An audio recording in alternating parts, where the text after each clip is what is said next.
Bihar police constable 21,391। इस video में हम बिहार पुलिस के महत्वपूर्ण प्रश्नों की रिवीजन करेंगे। देखिए, जीके जीएस एक समुद्र है और इसे जितना पढ़िएगा उतना कम है, तो क्यों ना हम सिलेबस पे आधारित प्रश्नों को पढ़ें और कुछ प्रीवियस ईयर के प्रश्नों को पढ़ें। देखिए, प्रीवियस ईयर के प्रश्नों को पढ़ना इसलिए जरूरी है, उससे अनुभव होगा कि एग्जाम हॉल में किस तरह के प्रश्न पूछे जाते हैं, है ना।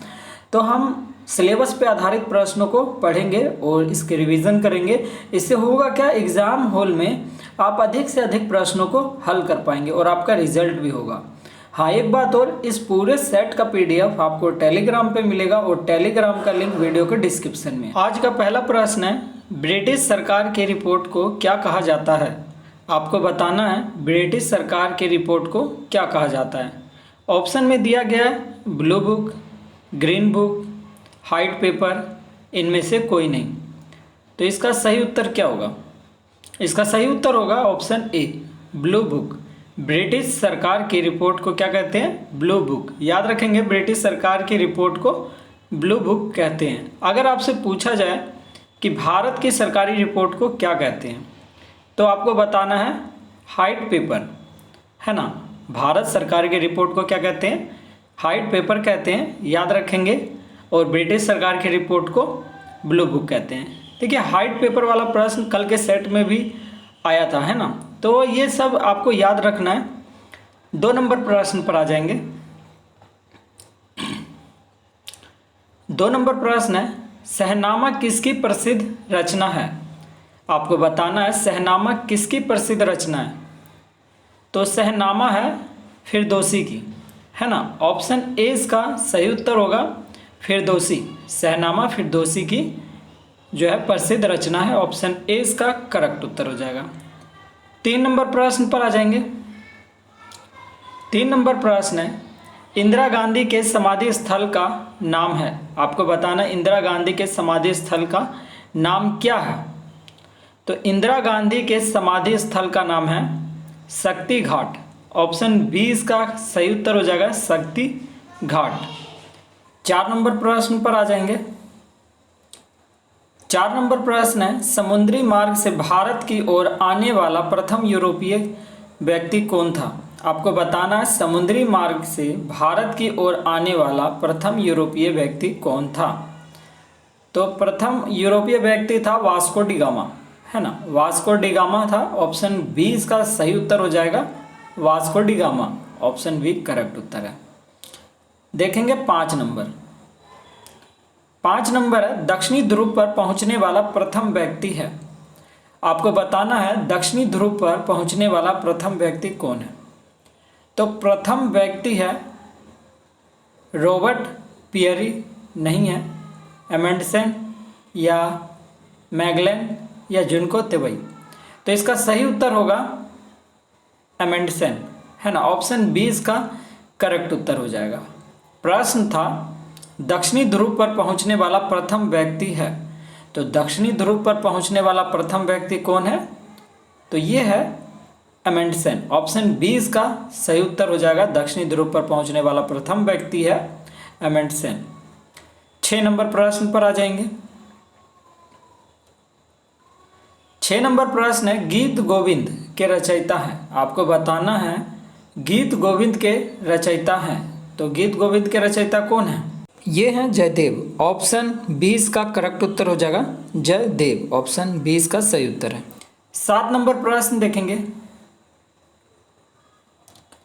लिटिल मास्टर के नाम से कौन भारतीय क्रिकेट खिलाड़ी जाना जाता है। आपको बताना है लिटिल मास्टर, है ना। लिटिल मास्टर के नाम से कौन भारतीय क्रिकेट खिलाड़ी जाना जाता है। तो ये जाना जाता है सुनील गावस्कर, है ना। सुनील गावस्कर लिटिल मास्टर के नाम से जाना जाता है। ऑप्शन सी इसका सही उत्तर हो जाएगा, सुनील गावस्कर। 8 नंबर प्रश्न पर आ जाएंगे। 8 नंबर प्रश्न है, एस शब्द किस खेल से जुड़ा है। आपको बताना एस शब्द जो है ये किस खेल से जुड़ा है। तो ये जुड़ा हुआ है लॉन टेनिस, है ना। ऑप्शन ए इसका सही उत्तर हो जाएगा, लॉन टेनिस। एस शब्द किस खेल से जुड़ा है, तो ये लॉन टेनिस से जुड़ा है। ऑप्शन ए इसका करेक्ट उत्तर हो जाएगा। आ जाएंगे 9 नंबर प्रश्न पर। 9 नंबर प्रश्न है, निम्नलिखित में से किस दिन भारत में तंबाकू विरोध दिवस मनाया जाता है? तो आपको बताना है किस दिन भारत में तंबाकू विरोध दिवस मनाया जाता है। ऑप्शन में है 11 अप्रैल, 11 मई, और अगला ऑप्शन है 15 जून और 31 मई। इसका सही उत्तर हो जाएगा 31 मई। ऑप्शन डी इसका करेक्ट उत्तर हो जाएगा 31 मई। प्रश्न था निम्नलिखित में से किस दिन भारत में तंबाकू विरोध दिवस मनाया जाता है? तो ये 31 मई को मनाया जाता है। ऑप्शन डी इसका सही उत्तर होगा। आ जाएंगे 10 नंबर प्रश्न पर। 10 नंबर प्रश्न है, हरगोविंद खुराना को किस क्षेत्र में विशिष्ट योगदान के लिए नोबेल पुरस्कार मिला? आपको बताना है हरगोविंद खुराना को किस क्षेत्र में विशिष्ट योगदान के लिए नोबेल पुरस्कार मिला। ऑप्शन में दिया गया साहित्य, अर्थशास्त्र, भौतिकी, चिकित्सा। तो हरगोविंद खुराना को जो दिया गया था नोबेल पुरस्कार वो चिकित्सा के क्षेत्र में दिया गया था। ऑप्शन डी इसका सही उत्तर हो जाएगा चिकित्सा। हरगोविंद खुराना को चिकित्सा के क्षेत्र में नोबेल पुरस्कार मिला था। देखिए दोस्तों, कुछ प्रश्न इसमें से ऐसे हैं जो कि आपका प्रीवियस ईयर के सेट से उठाए गए प्रश्न है ना, और कुछ ऐसे प्रश्न हैं जो कि डायरेक्ट लूसेंट के विविध से उठाए गए प्रश्न हैं। तो इसमें सभी तरह के प्रश्न हैं और सिलेबस पर आधारित प्रश्न हैं। तो ध्यान से देखेंगे, है ना, क्योंकि समय लगता है, टाइम लगता है, इसके पीछे टाइम देना पड़ता है, फिर वीडियो बनाना पड़ता है। वीडियो बनाने से पहले सभी प्रश्नों को छांट के टाइपिंग करानी पड़ती है ना, तो टाइम लगता है। तो ध्यान से देखेंगे, और अगर वीडियो अच्छा लग रहा है ना तो लाइक ज़रूर कर देंगे वीडियो को, और अपने दोस्तों के साथ शेयर भी करेंगे, ताकि देखिए लाइक करेंगे ना तो एनर्जी मिलता है नेक्स्ट वीडियो बनाने का, है ना। बेशक से आप हमारी वीडियो पे 500 व्यूज़ आए या 10 व्यूज़ ही क्यों ना आए, अगर आप लाइक करते हैं, कितने लोगों को हमारी वीडियो पसंद आ रही है ना। तो 11 नंबर देखेंगे। 11 नंबर प्रश्न है, अंतर्राष्ट्रीय मुद्रा कोष यानी IMF, अंतर्राष्ट्रीय मुद्रा कोष की स्थापना 1945 में हुई। इसका मुख्यालय कहाँ स्थित है? आपको बताना है अंतर्राष्ट्रीय मुद्रा कोष की स्थापना 1945 में हुई। इसका मुख्यालय कहाँ है? तो इसका मुख्यालय है DC वाशिंगटन, है ना। DC वाशिंगटन में है। ऑप्शन ए इसका सही उत्तर हो जाएगा DC वाशिंगटन। 12 नंबर प्रश्न पर आ जाएंगे। प्रश्न है, वाहनों को प्रस्थान करने या आगे बढ़ाने का संकेत देता है।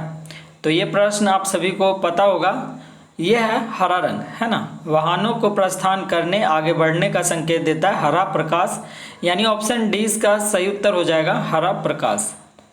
13 नंबर प्रश्न देखेंगे।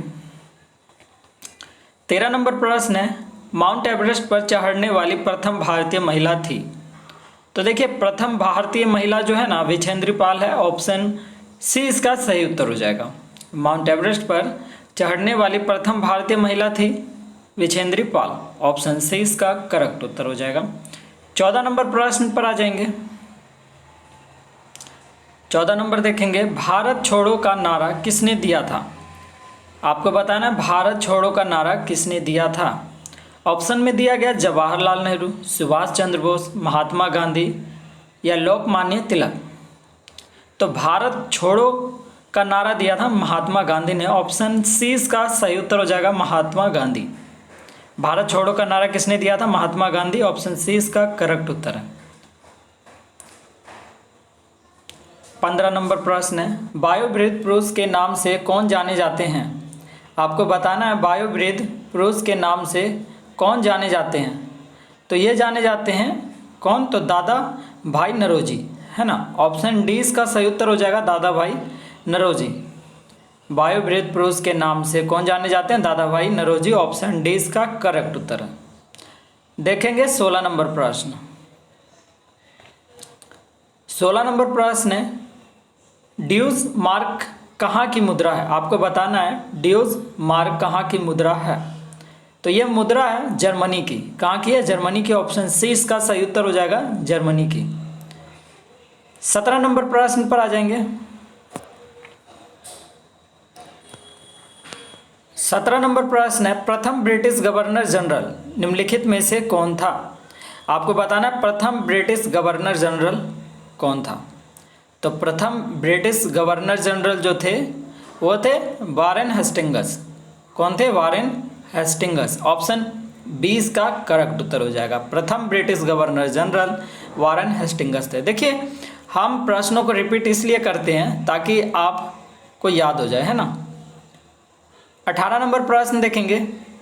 देखिए कई ऐसे प्रश्न होंगे जो आपको ऑलरेडी पहले से आते होंगे, लेकिन रिवीजन भी हमें करना है, क्योंकि देखिए सिलेबस पर आधारित प्रश्न है। अगर आपको आते हैं तो अच्छी बात है, नहीं आते हैं तो भी आपको देखना है ना। और प्रयास कीजिएगा कि वीडियो को वॉच करने से पहले आप सेट लगा लीजिएगा, है ना। और सेट का जो PDF है वो टेलीग्राम पे आपको मिलेगा, है ना। तो टेलीग्राम पे पहले आप सेट देख लेंगे, उससे पता आपको लगेगा कि आपने 25 में से कितने सवालों के जवाब सही दिए हैं। फिर आप वीडियो वॉच कीजिएगा तो आप बिल्कुल पूरी तरह क्लियर हो जाइएगा, है ना। और आपको याद भी हो जाएगा। जब हम एक ही बार एक प्रश्न को 2 बार रिपीट करेंगे तो आपको ऑलरेडी नहीं भी याद होगा ना, तो 2 बार आप वीडियो देखिएगा, ऑटोमेटिक आपको याद हो जाएगा, है ना। पहले प्रयास कीजिएगा कि आप सेट लगा लें। 18 नंबर प्रश्न देखिए। भारत में प्रत्येक वर्ष राष्ट्रीय युवा दिवस मनाया जाता है। तो भारत में प्रत्येक वर्ष राष्ट्रीय युवा दिवस कब मनाया जाता है ना। राष्ट्रीय युवा दिवस मनाया जाता है, ऑप्शन में है 11 जनवरी को, 25 अगस्त को, 12 जनवरी को, 16 नवंबर को। तो इसका सही उत्तर होगा ऑप्शन सी, 12 जनवरी को। भारत में प्रत्येक वर्ष जो है राष्ट्रीय युवा दिवस जो मनाया जाता है वो 12 जनवरी को मनाया जाता है। ऑप्शन सी इसका करेक्ट उत्तर हो जाएगा, 12 जनवरी को। आ जाएंगे 14 नंबर प्रश्न पर। प्रश्न है, देश बंधु की उपाधि किसके साथ संबद्ध है? आपको बताना है देश बंधु की उपाधि किसके साथ संबद्ध है।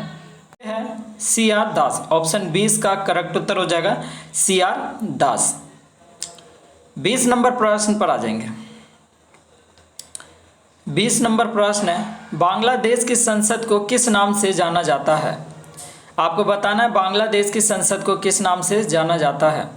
तो बांग्लादेश की संसद को जाना जाता है जातीय संसद, है ना। ऑप्शन सी इसका करेक्ट उत्तर हो जाएगा, जातीय संसद। बांग्लादेश की संसद को किस नाम से जाना जाता है? तो जातीय संसद। 21 नंबर प्रश्न पर आ जाएंगे। ब्रिटेन की प्रथम महिला प्रधानमंत्री निम्नलिखित में से कौन है? तो ब्रिटेन की प्रथम महिला प्रधानमंत्री आपको बताना है, तो यह है मार्गरेट थैचर। ऑप्शन सी इसका सही उत्तर हो जाएगा, मार्गरेट थैचर। आ जाएंगे 22 नंबर प्रश्न पर। उत्तरी ध्रुव पर पहुंचने वाला प्रथम व्यक्ति था। तो आपको बताना है उत्तरी ध्रुव पर पहुंचने वाला प्रथम व्यक्ति। तो उत्तरी ध्रुव पर पहुंचने वाला प्रथम व्यक्ति है रॉबर्ट पियरी, है ना। ऑप्शन डी क्या दे रखा है? इनमें से कोई नहीं, ठीक है, रॉबर्ट पियरी है ना। उत्तरी ध्रुव पर पहुंचने वाला प्रथम व्यक्ति कौन है? Robert Peary. ऑप्शन 20 का करेक्ट उत्तर हो जाएगा, रॉबर्ट पियरी कौन है? तो ये उत्तरी ध्रुव पर पहुंचने वाला प्रथम व्यक्ति है। अगर आपसे पूछा जाए कि दक्षिणी ध्रुव पर, अभी हमने पढ़ा भी था दक्षिणी ध्रुव पर पहुंचने वाला प्रथम व्यक्ति कौन है, तो एमंडसन, है ना। याद रखेंगे दक्षिणी ध्रुव पर पहुंचने वाला व्यक्ति है प्रथम एमंडसन, और उत्तरी ध्रुव पर पहुंचने वाला प्रथम व्यक्ति है रॉबर्ट पियरी। तो याद रखेंगे। आ जाएंगे 23 नंबर प्रश्न पर। 23 नंबर प्रश्न है, रामचरितमानस के रचयिता हैं। आपको बताना है रामचरितमानस के रचयिता कौन है? तो रामचरितमानस के रचयिता हैं तुलसीदास। ऑप्शन डी इसका करेक्ट उत्तर हो जाएगा, तुलसीदास। रामचरितमानस के रचयिता तुलसीदास हैं। 24 नंबर प्रश्न पर आ जाएंगे। भारतीय सांख्यिकीय संस्थान यानी ISO, है ना। भारतीय सांख्यिकीय संस्थान यानी ISO कहाँ स्थित है? तो ISO ये स्थित है चेन्नई में। कहाँ है? चेन्नई में। ऑप्शन सी इसका सही उत्तर हो जाएगा, चेन्नई। भारतीय सांख्यिकीय संस्थान चेन्नई में स्थित है। ऑप्शन सी इसका करेक्ट उत्तर हो जाएगा, चेन्नई। 25 नंबर प्रश्न देखेंगे। इंटर सर्विसेज इंटेलिजेंस ISI किस देश की गुप्तचर संस्था है? देखिए कल हम पढ़े थे भारत की गुप्तचर संस्था, आज दिया गया है ISI जो है ये किस देश की गुप्तचर संस्था है? तो ये है पाकिस्तान की, है ना। इंटर सर्विसेज इंटेलिजेंस ISI किस देश की गुप्तचर संस्था है? तो तो ये है पाकिस्तान की, ऑप्शन सी इसका करेक्ट उत्तर हो जाएगा, पाकिस्तान। तो दोस्तों इसी तरह के प्रश्नों की रिवीजन के लिए आप चैनल को सब्सक्राइब कर लेंगे और बेल आइकन जरूर प्रेस कर लेंगे ताकि नेक्स्ट वीडियो का इन्फॉर्मेशन आपको मिल सके। और इस पूरे सेट का पीडीएफ आपको टेलीग्राम पे मिल जाएगा। तो पहले आप सेट लगाएंगे, फिर वीडियो को वॉच कीजिएगा। उससे ये होगा कि आपको पता लग पाएगा कि आपने कितने प्रश्नों के जवाब सही दिए हैं, है ना। फिर वीडियो वॉच कीजिएगा। तो इस वीडियो में बस इतना ही, मिलते हैं नेक्स्ट वीडियो में नए सेट के साथ।